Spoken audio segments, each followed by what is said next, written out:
Gospodo, ovaj dan dobrodošli na promociju knjige, ili bolje rečemo uveza 20 brojeva našeg župnog lista Polištin. Istina je da je ova knjiga, ovaj uvez bio pripremljen još prošle godine prije Jurjeve, ali evo sticajem okolnosti zbog ove prethodno došle situacije kakva je bila, to smo pomicali, odgađali, sve do danas kad su se stekli koliko toliko nekakvi, ne reći, normalni uvjeti za ovu promociju. Koliko knjiga ili ovo štivo znači za ovu našu malu zajednicu ne treba posebno naglašavati, ne govoriti, dovoljno je samo reći da je u njoj sadržano 20 godina povijesti našeg kraja, naše župe. I samim tim smo rekli sve. Stoga se zahvaljujem svima vama koji ste svojim radom, svojim prilozima, svojim člancima, svojim donacijama, svojim savjetima i na bilo koji način se uključili i pomogli ne samo izdavanje izlaska ove knjige, nego znači svih ovih 20 brojeva prije, bez njih normalno ne bi bilo ni ovog uveza.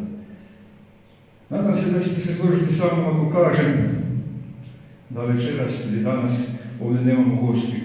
Možda se gledati malo čudno, ima nas prilično, a da nema gostiju, ali jednostavno ću reći da svi mi koji smo ovdje danas nazočni smo utkali svoj dio svoga rada, svoga vremena u ovo naše Polišće, u ovih 20 godina rada Polišća. Pa bi onda, mislim, bilo malo čudno da mi koji smo to sve stvarali, sami sebe zovemo gosti, mislim da ćete me razumjeti. Jednostavno želim da se svi osjećate i da budete večera domaćini. Činjenica je da je ovo štivo bilo izuzetno zahtjevno za kulturno-etničko društvo koje se potpišuje kao izdavač u financijskom smislu. Zahtijevalo je izuzetne financijske troškove za naše društvo, ali to nije nažalost rezultiralo kvalitetom koju smo očekivali od ovog uveza.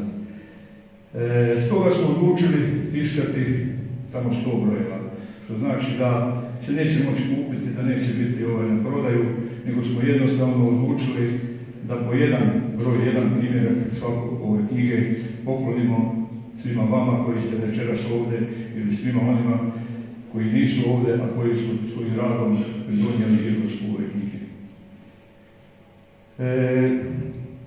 Ja bih se još jednom zahvalio svima vama što ste večeras došli ovdje, što ste jednom svojim dolazkom podržali naš rad.